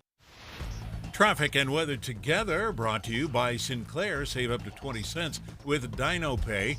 Here's Ricky Meese. We've had crashes on both the north and southbound sides of I-15 in Linden. Even though they're getting those crashes moved out of the way, you can expect backups in both of those areas. And then we have a lane closure on northbound I-15 in Spring Lake, and that is what's backing traffic to Santaquin. It's that left lane that's blocked to traffic. It's causing some big backups. Again, we do have heavier snowfall coming through in the valley and affecting and coating the roads and making them slushy in the Weber and parts of Davis County areas, anywhere from far west down to Farmington. Ricky Meese in the KSL Traffic Center. KSL weather, storm today, 1 to 2 inches of snow in the valleys of the Wasatch Front. By the time we get to Saturday night, look for another storm with 1 to 4 inches of snow in the valleys, up to 16 inches in the mountains. And right now, we have a snow shower and 32 degrees. I'm Dan Bomas from the KSL Common Spirit Health Studios. Listen online at kslnewsradio.com. We're Utah's news, traffic, and weather station. Inside Sources. Inside Sources. America's voice of reason. Boyd Matheson on Utah's home for elevated conversation. Inside Sources on KSL News Radio. The $34 trillion in national debt. Again, all we have to do is if every man, woman, and child in the country just chips in $100,000 each, we can knock out the national debt. So if you're feeling extra generous today, just whip out that checkbook, or maybe you could, I don't know if you can Venmo $100,000 to the federal government. That'd be interesting to find out. I doubt it. But this dysfunction that we're seeing that gets us $34 trillion, and as I always say, equal opportunity offender on all of this. Democrats and Republicans alike have spent and spent and spent and colluded to spend more. And we're going to see that over the next couple of weeks, by the way, just in case you're curious how fast we'll go higher than $34 trillion. It's going to happen fast, and it's going to happen before the 19th, because we'll have another package of bills that will go through, and there'll be a lot of new spending in there to grease the skids, and that will just keep driving that national debt even higher. So as we look at that and we look at the dysfunction, it's important for us to get a clear handle on where we are. It is impossible to chart a course in anything until you know where you actually are. If you don't know what the present reality is, it's impossible to chart a course to where you want to go. It's like that little red dot on the map at the mall. It says you are here.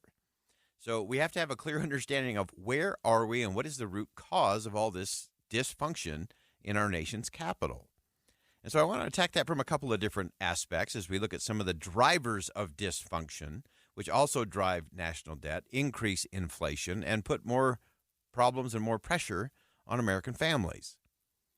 So last August, I had a conversation with Utah Representative John Curtis, trying to get a clear handle on why are we where we are today.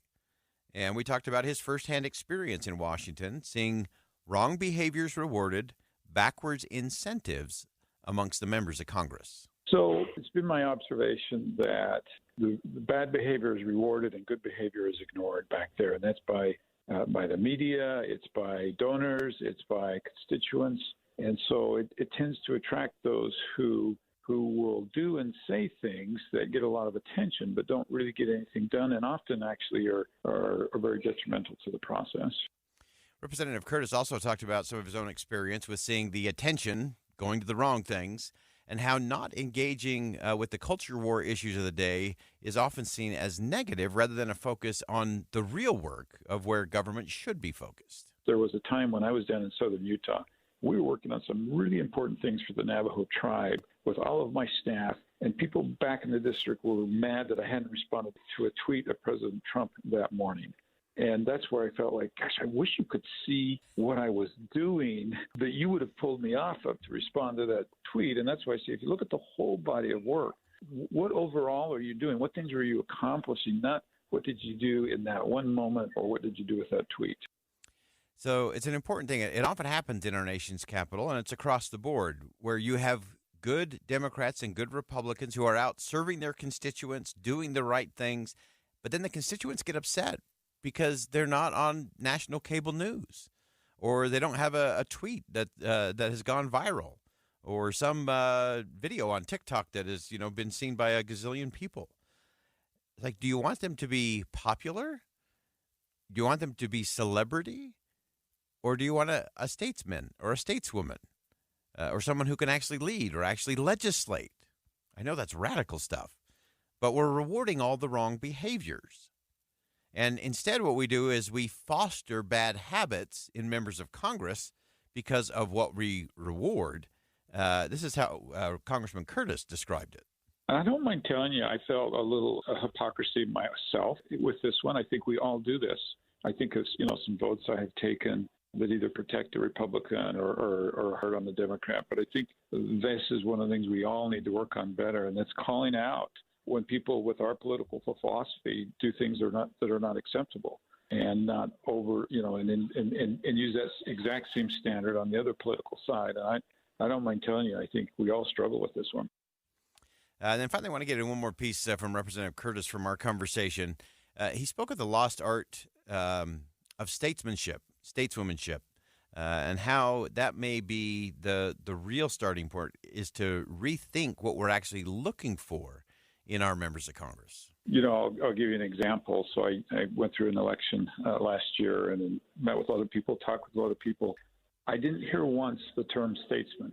Not once. And that used to be a qualification that was envied and that we looked for and sought out. And not once did I hear the term statesman or anybody asking questions that got to the core of are you a statesman? And I think too often politicians tell people what they want to hear, which of course is one of the reasons I think people are so mad at elected officials. And they do what's easy instead of what's hard. All right, so with that as a backdrop, let's look at where we are, and then how do we get to where we want to go? Sadly, we see such a hyper-focus on party and the two parties that is the only choice there is out there, so that becomes its own fake fight and false choice. But when party is everything, then no decisions are made with political courage, and decisions are not made with the best interests of the American people in mind. It's about power over rather than persuasion, rather than legislation. And then what normally happens as we continue to play that out, then any idea that comes from, quote, the other side, you can't get into that because they're evil, awful, and horrible. And so that's why we have this kind of dysfunction. And the interesting thing to me is when you look at all of the issues that are coming down the pike, many of them, including these fiscal issues that will swallow us up because they're coming. It's the absolute predictability of consequences. When you're $34 trillion in debt, there are some absolute, incredibly predictable consequences that are coming your way if you don't deal with it. And so the question will be, is there anyone who will actually lead, who will show political courage, who will ask not what is best for them politically or for the next election cycle, but what's best for the country? I would often ask candidates, give me something, an issue, a piece of policy that you are passionate about, that is so important to you that you would be willing to lose re-election in order to get it done. We all should ask that of everyone we're voting for in any election. Because if you don't know what they're willing to lose an election for, there's a pretty good chance the only thing they're really interested in is winning the next election for themselves. It takes a little bit of thought to say, you know what?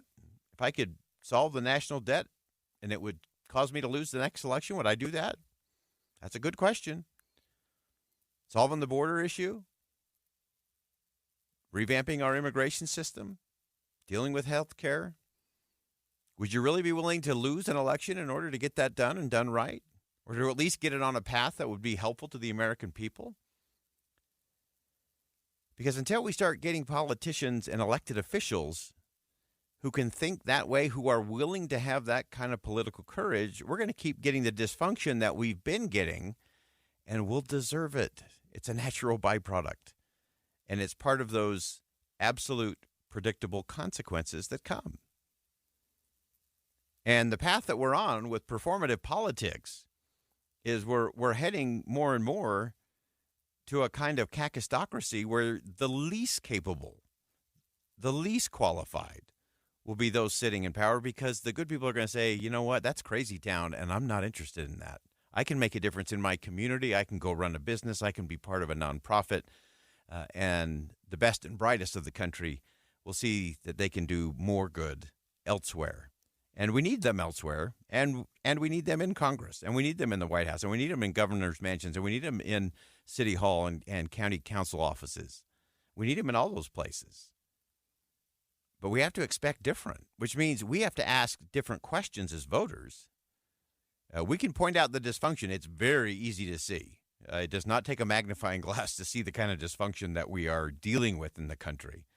The question is, who will have the courage to lead, to restore things to regular order, to trust the process and the institutions, and to actually be honest? I think the most important quality for an elected official today is I want you to tell me what I need to know, not what you think I want to hear. I want you to tell me what I need to know for myself, for my family, for my business, and for my community. And that's a very different conversation than putting out a pithy quote or a meme or a TikTok video or having a big argument and using a lot of pejoratives on late night cable news. We got to get to a different kind of leader if we're going to have a different kind of democracy and constitutional republic. We'll step aside for a quick break. More Inside Sources coming up next on KSL News Radio.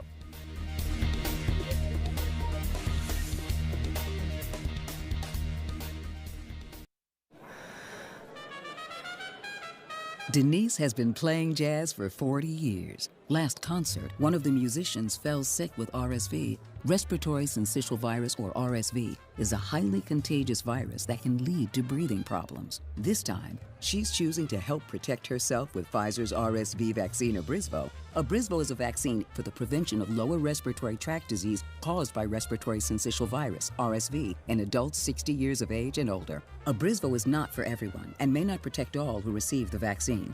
Don't get Abrysvo if you've had a severe allergic reaction to its ingredients. People with a weakened immune system may have a decreased response to Abrysvo. The most common side effects are tiredness, headache, pain at the injection site, and muscle pain. Ask your pharmacist or doctor about Pfizer's RSV vaccine, Abrysvo, respiratory syncytial virus vaccine. For full prescribing information, please call 1-844-989-7284 or visit abrysvo.com. Brought to you by Pfizer. For the ones who get it done, the most important part is the one you need now, and the best partner is the one who can deliver. That's why millions of maintenance and repair pros trust Grainger, because we have professional-grade supplies for every industry, even hard-to-find products. And we have same-day pickup and next-day delivery on most orders. But most importantly, we have an unwavering commitment to help keep you up and running. Call, click Grainger.com, or just stop by. Grainger, for the ones who get it done. Progressive presents Precious Moments. Yeah, I caught my first fish, Dad! Great job, buddy. He's a beauty. Thanks for taking me fishing. Love you, Dad. I love you too, son.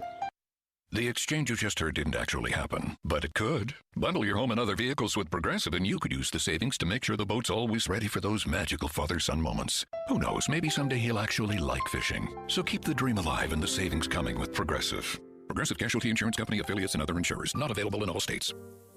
Everybody has their own personal reason for why they come to SOTA weight loss, why they decide they want to lose the weight finally. I mean, my decision was, if I don't lose the weight now, I'm afraid I'm just going to give up and settle for being this unhealthy weight for the rest of my life. But Jim came to it for a different reason.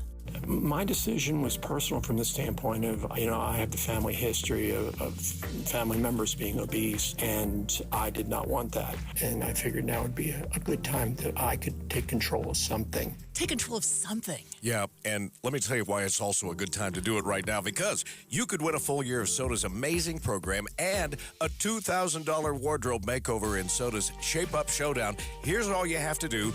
Just email shapeup@sodaweightloss.com. SodaWeightLoss.com. That's SOTA weightloss.com. You know what they say, Amanda? Soda weight loss is state of the art. Hi friends, Dan the Laptop Man here from PC Laptops. I get a lot of emails from people all the time. Here's one. Dear Dan, I hear your talk about a lifetime service guarantee. Free? Really? Please help me avoid all your fine print and be honest about what free means. You understand that we should be very wary of a free offer. Signed, Skeptical. Hi, Skeptical. I remember 22 years ago when we started PC Laptops and our lifetime service guarantee, people thought it was too good to be true. Well, after a decade, people started believing me a little bit. But it's been 22 years of having the privilege to serve our friends and neighbors like you. Our lifetime service guarantee has become the most trusted warranty in the industry. You can get a brand new PC Laptops desktop computer, and they start at only $29 a month. Check us out at PCLaptops.com. That's PCLaptops.com. Here's to seeing you soon, Skeptical. Two friends taking pictures of the rising full moon on a summer night. Two teenage kids doing what teenage kids do. When a stranger with a gun and a death wish changed everything. It was violent, it was senseless, and I will never understand it, I will never accept it. I'm Amy Donaldson, and unfortunately, we're all too familiar with stories about how violence shatters lives. But what we rarely see is how they are rebuilt. In a new podcast, The Letter, we relive tragedy, but only so we can hear the rest of the story. The struggle to reclaim lives, the realities of grief, and the possibilities of forgiveness. I believe in miracles. Sometimes I thought, there are no miracles. Yeah, there are, and this is a big one. Follow The Letter at theletterpodcast.com or wherever you get your podcasts. With the three things you need to know this hour, I'm Dan Bomas. First, state officials didn't let a little snow keep them from showing off the new West Davis Highway. It opens tomorrow. Second, police in American Fork have identified the elderly couple who were found dead in their home earlier this week.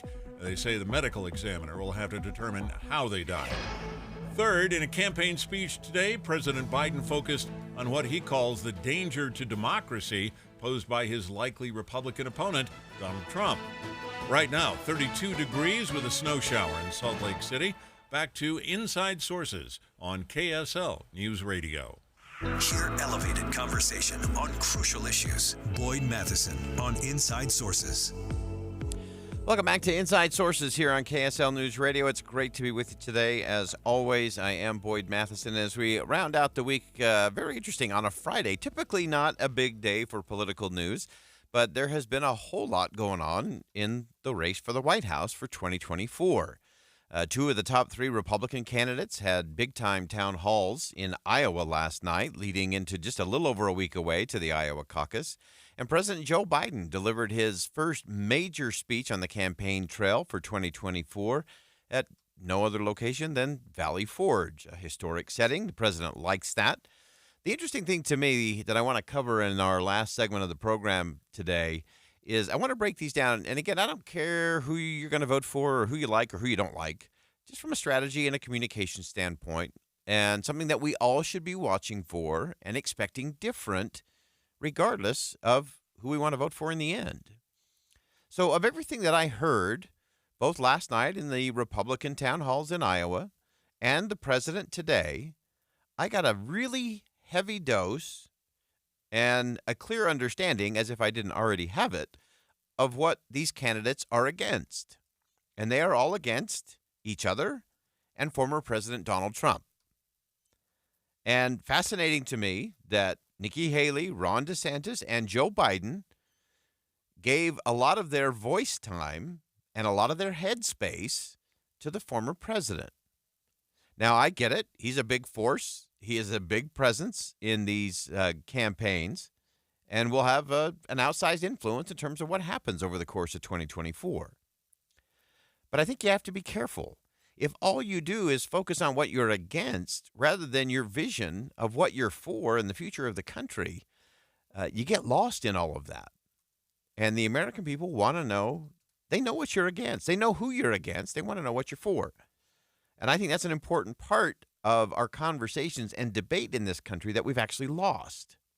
So in the spirit of what we always try to do on this program, and that is reward good behavior, not bad behavior, I actually want to go back to a portion of Ron DeSantis' town hall last night in Iowa, because there was a segment of it where he focused on a policy. How radical is that? This is a policy I'm for. It happened to be a tax policy where Ron DeSantis does differ from other Republicans and the president. Here's how Ron DeSantis described, this is what I'm for. I would eliminate the IRS, have a single rate, and just do like a flat tax. I think that would be the ideal tax system. Florida's a good example of this. We have low tax and we cut taxes, and yet we attract more investment and our economic base expands. So I run these big budget surpluses where we're paying down debt by lowering rates. I want to eliminate the IRS, and I would like a flat, one single rate, flat tax. Is obviously, I would only do it if it was lower taxes for everybody, but that is the ideal tax system. So that's the governor of Florida saying, look, here's what I'm for when it comes to taxes. If we can lower the impact and the burden on all of the American people through a flat tax, let's get on that. Let's have that conversation. So we reward that kind of behavior. Again, whether you think the flat tax is the right solution or the wrong solution, it is a solution, and it's worth having a good conversation about. Now, I also want to reward President Biden today. He focused portions of his speech on the importance of living in a democracy and how it can be easy to forget the sacrifices that were made to bring it about. Clearly something the president feels passionate about, something that he is for. Without democracy, no progress is possible. The alternative to democracy is dictatorship. The rule of one, not the rule of we, the people. That's what the soldiers of Valley Forge understood. We've been blessed so long with a strong, stable democracy. It's easy to forget what our lives would be without it. Democracy means having the freedom to speak your mind, to be who you are, to be who you want to be. Democracy is about being able to bring about peaceful change. Democracy is how we open the doors of opportunity wider and wider with each successive generation, notwithstanding our mistakes. President Biden also had one closing comment that is one that is near and dear to me because I think he gets this one right and understands it. And he talked about my favorite picture in the Capitol Rotunda, George Washington giving up his commission. In the Rotunda of the Capitol, there's a giant painting of General George Washington, not President Washington. And he is resigning his commission as Commander-in-Chief of the Continental Army. A European king at the time said after he won the revolution, now's the time for him to declare his kingship. The artist who painted that portrait memorialized that moment because he said it was, quote, one of the highest moral lessons ever given to the world. I think it was one of the highest moral lessons. First time in the history of the world that the leader of the